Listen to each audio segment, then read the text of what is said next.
Donc, le style graphique, Moi, je retiens un truc, mais simplifié. Enfin, je retiens pas autant de contours et donc, autant. le style graphique que tu as créé au départ de ce texte-là, il est là. Il fonctionne, il va donner la même chose sur du texte qui a à peu près la même dimension. Mais sur du texte qui a une dimension plus grande, évidemment, il ne donne pas la même chose visuellement. On est d'accord? Hein? Là, tu vois à quel point mon contour bleu est éloigné des fonds. Il y a de l'espace blanc entre le contour bleu et les fonds. Si j'ai donc créé un style graphique au départ de ceci, c'est celui-là, fond psyché pour objet 15 cm de large, j'aurais dû... Ouais, c'est à peu près bon. Si je le réapplique sur cet objet-là, j'ai à nouveau un fond avec un espace blanc entre le contour et les fonds. Par contre, celui-là, si je l'applique sur un grand objet, comme celui d'en dessous là, on a l'impression, quand on regarde ça, que l'espace blanc entre le contour et le fond, il est quand même moins grand. Hein. Là. Oui, oui, d'accord, mais. Ah, ok. Ça vient de fonctionner. Je sais pas pourquoi ça fonctionne pas. Voilà. Donc faites bien attention à ça, à la mise à échelle des contours et des effets. Mise à échelle des contours et des effets, on le coche ou on le décoche. Alors c'est typique, hein, vous avez des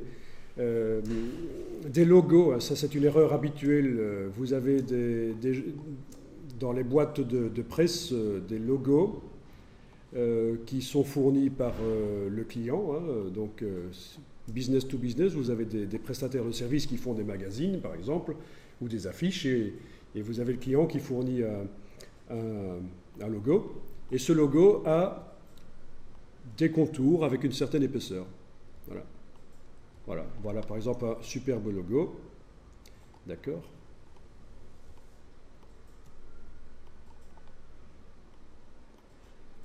Je rigole évidemment quand je dis que c'est un superbe logo. C'est juste pour montrer, voilà. Le logo est là. Je vais le dupliquer. Si sur la page A4 il doit être plus petit, on le redimensionne avec l'outil de transformation manuelle par exemple.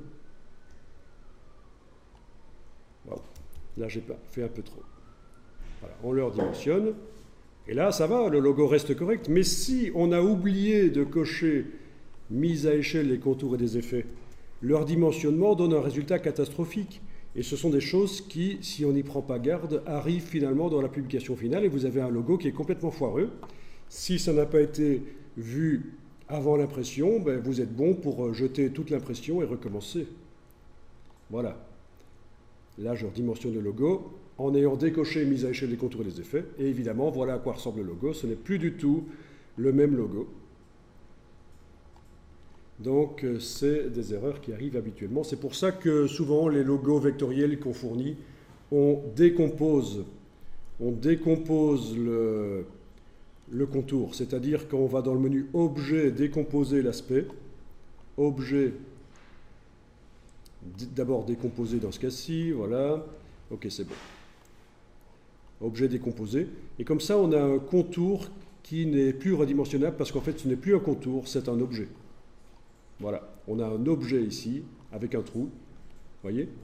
Et donc là, si on redimensionne, il n'y a plus d'effet. Le contour est considéré comme un effet, mais là, il n'y a plus d'effet en fait. C'est plus, visuellement, c'est toujours un contour bleu, mais en fait, c'est un objet. Vous voyez que c'est bien fond. Hein.